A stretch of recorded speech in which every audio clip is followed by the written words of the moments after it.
وزیر خزانہ صاحب کی گفتگو بھی آپ نے سنی ہوگی، اس کو دیکھ کے آپ کو کیا لگا کہ کوئی ڈائریکشن دکھائی دے رہی ہے کہ اگر اسی معاشی ٹیم کا یہ تیسرا اور انہی پالیسی میکرز کا یہ 5واں بجٹ ہے تو ان کی اب کوئی ڈائریکشن سیٹ ہو جانی چاہیے، اور جو اسٹیگنیشن ہے یا اسٹیبلٹی ہے وہ اس سے آگے بڑھنا چاہیے، گروتھ کی طرف جانا چاہیے، وہ ڈائریکشن آپ کو دکھائی دی ہم نے جب گزشتہ روز ان کی باتیں سنی؟ ڈائریکشن ابھی میرے خیال میں ابھی بھی مسنگ ہے، کیونکہ ہم ایئر ٹو ایئر بات کر رہے ہوتے ہیں. ہم نے اکنامک سروے کے ڈسکشن کے اندر یہی سنا کہ پچھلے سال یہ ہوا ہے، اس وجہ سے ہم نہیں کر پائے وغیرہ وغیرہ، اور آگے کے جو بجٹ کے جب تک سامنے نہیں آتا ہمیں کلیئرٹی نہیں ہوگی کہ اکنامک ڈائریکشن کیا ہے. لیکن ابھی تک ہمیں کوئی کلیئر ڈائریکشن نہیں نظر آ رہی، کلیئر ڈائریکشن چاہے وہ نظر ایکسپورٹس کو لے کر ہو، چاہے وہ بالکل امپلائمنٹ کو لے کر ایکسپورٹس ہو. کو لے کر بھی ہمیں بیکاز کوئی خاص ڈائریکشن نظر نہیں آ رہی، بلکہ ایکسپورٹس میں کمی ہوئی ہے.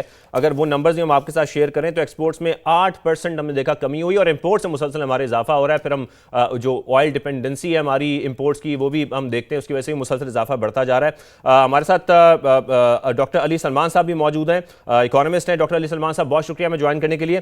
علی سلمان صاحب، گزشتہ روز ہم نے جب گفتگو سنی ہے وزیر خزانہ صاحب کی، جو نمبرز ان کی جانب سے سامنے رکھے گئے ہیں اس میں اب ظاہر ہے اقتصادی سروے کو اگر ہم دیکھیں تو پاورٹی ریٹ مسلسل بڑھتا جا رہا ہے، 28.9% پہ چلا گیا ہے، انفلیشن ریٹ بڑھ گیا ہے، ان امپلائمنٹ ریٹ ہم دیکھ رہے ہیں مسلسل بڑھتی جا رہی ہے، بے روزگاری ہمارے ملک میں مسلسل بڑھتی جا رہی ہے.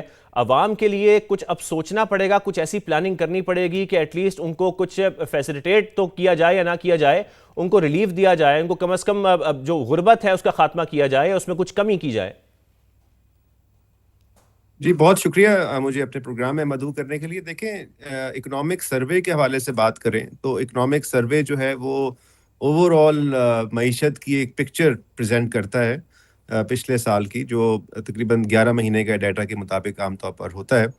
اور اس میں ہمیں جو اس کا جو سینٹرل تھیم ہے میرے نزدیک، وہ گروتھ کے اوپر کویسچن ہے کہ گروتھ کی، اکنامک گروتھ کی، معاشی نمو کی کیا سمت ہے، اور کہاں ہم صحیح جا رہے ہیں، کہاں ہماری پالیسیز صحیح نتائج پر منتج نہیں ہو رہی ہیں. اور دوسری بات میں یہ کہنا چاہوں گا کہ جو بجٹ کے اوپر تو ابھی بات نہیں کر رہے ہیں، لیکن کسی ایک سال کے اندر یہ توقع کرنا بہت مشکل ہوتا ہے کہ ہم کوئی بڑی تبدیلی لے آئیں گے. سو ہمیں دیکھنا پڑتا ہے کہ اس کا پس منظر کیا ہے. اب اگر پچھلے ایک سال میں ہم دیکھیں تو کچھ مکسڈ پکچر مجھے نظر آتی ہے. اس میں جو پازیٹیو چیزیں ہیں، جو پازیٹیو ڈیولپمنٹس ہوئی ہیں، اس میں ڈیفینیٹلی جو پچھلے 2-3 سال میں ہمارا جو لارج اسکیل مینوفیکچرنگ سیکٹر تھا، جو کہ ایک ڈکلائننگ گروتھ کا شکار تھا، اس میں کچھ ہمیں کچھ 6% کے قریب ہمیں گروتھ نظر آئی ہے. اسی طرح ہی پرائیویٹ سیکٹر کی لینڈنگ میں اضافہ ہوا ہے کمرشل بینکس کے حوالے سے. اوور آل ابھی تک جو ڈومیننٹنگ سیکٹر ہے وہ گورنمنٹ ہی ہے. تقریباً 72% قرضوں کی جو رخ ہے کمرشل بینک سے وہ حکومت کے پاس جاتا ہے. لیکن پچھلے ایک سال میں اس میں تھوڑی سی کمی ہوئی ہے، اور تقریباً 900 ارب روپے کے قرضے نئے جاری ہوئے. پھر اسی وجہ سے investment from the private sector, اس میں تھوڑا سا ہمیں اضافہ دیکھنے میں نظر آیا، جو یقیناً ایک اچھی بیس بن سکتی ہے آپ کی پروڈکشن کے لیے، آپ کی جاب کریشن کے لیے in the future. Per capita income میں جو اوسط آمدنی میں بھی ہمیں اضافہ نظر آیا، تقریباً $1900 کی انکم رپورٹ ہوئی ہے. اس میں ایک تھوڑا سا آئی تھنک ایک ذرا ڈیٹیل یہ ہے کہ اس کی ایک وجہ یہ ہے کہ پاپولیشن کا نمبر بھی ایڈجسٹ کیا گیا تھا نئے سینسس کے مطابق، تو وہ کم ہوئی، جس کی وجہ سے یہ جو نمبر ہے ڈاکٹر علی تھوڑا سا سلمان بڑھ صاحب گیا. ڈراپ یو، لیکن آپ کو لگتا ہے کہ ہمارے ہاں جو پرابلم ہے ہماری معاشی ٹیم کا، وہ کچھ آئی ایم ایف سے ڈیلنگ ہے؟ کیونکہ کچھ دیگر ممالک بھی ایسے ہیں جن کی آئی ایم ایف سے ڈیلنگ چل رہی ہے لیکن وہ گروتھ کی طرف بھی جا رہے ہیں. وجہ آپ کو کیا لگتی ہے کہ ہمارا گروتھ کی طرف نہ جانا، یا اس میں مشکلات پیدا ہونا، یا ابھی تک ہم انڈسٹریز کو اس طریقے سے چلا نہیں پا رہے؟ اس کی وجوہات بنیادی کیا ہیں؟ کیا واقعی وہ آئی ایم ایف ہی سب سے بڑی رکاوٹ ہے، یا ہماری اپنی بھی کچھ پالیسیز کے پرابلم بھی ہیں؟ دیکھیں جی بالکل آپ صحیح کہہ رہے ہیں جی. اس میں دیکھیں بنیادی طور پر تو ہم ایک آئی ایم ایف پروگرام میں ہیں، اور اس کا پروگرام کا بنیادی محور ہوتا ہے کہ آپ اپنے فسکل اکاؤنٹس کو اور اپنے کرنٹ اکاؤنٹس کو کیسے بیلنس کرنا ہے.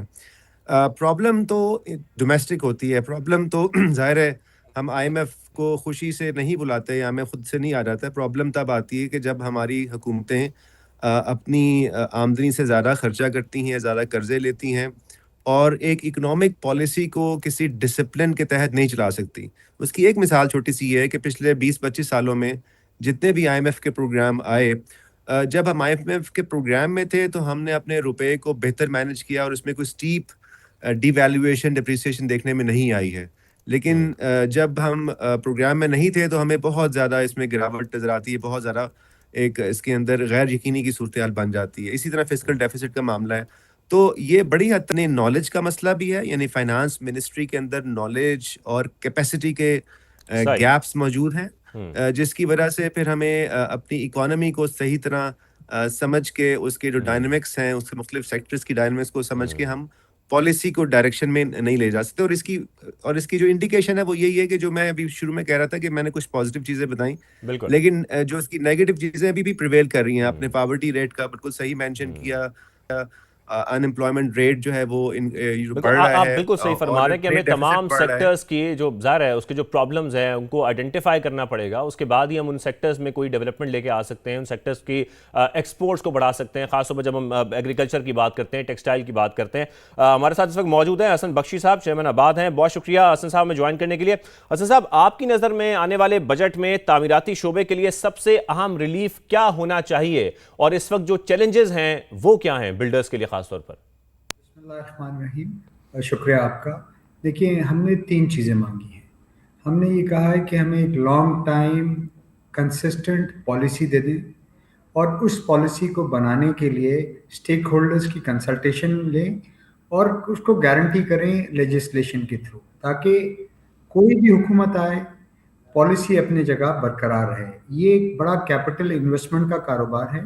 اگر آپ ہر سال پالیسی چینج کریں گے تو میرے خیال میں کوئی ایکسپوجر نہیں لے گا. دوسری بات ہم نے جو ان کو کہی ہے وہ یہ کہی ہے کہ آپ ٹیکس پر اسکوائر فٹ کر دیں, یعنی اگر میں 1 لاکھ اسکوائر فٹ بناتا ہوں تو 1 لاکھ اسکوائر فٹ کا ٹیکس دوں, اور میں 1 کروڑ اسکوائر فٹ بناتا ہوں تو 1 کروڑ اسکوائر فٹ کا ٹیکس دوں, تاکہ ٹیکس کی چوری نہیں ہو سکے, تاکہ مجھے میرا ٹائم میرے کاروبار میں لگانا پڑے, بنسبت میں ٹیکس آفیسرز کے نوٹسز کا جواب دیتا رہوں. تیسری چیز ہم نے کہی ہے کہ digitalization of government department, regulatory authorities and land record. دیکھیے, اگر یہ کریں گے تو نہ صرف اندرون Pakistani resident Pakistani and non resident Pakistan کی ریئل اسٹیٹ اور کنسٹرکشن سیکٹر میں انویسٹمنٹ کریں گے, بلکہ بیرون پاکستان سے بھی انویسٹرز پاکستان میں آ کے انویسٹ کرنے کو ترجیح دیں گے, کیونکہ جو آج مڈل ایسٹ کے حالات ہیں.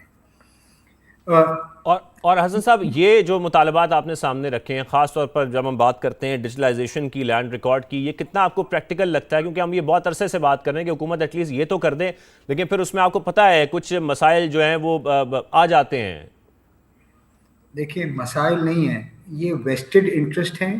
یہ وہ لوگ ہیں جو پاکستان کی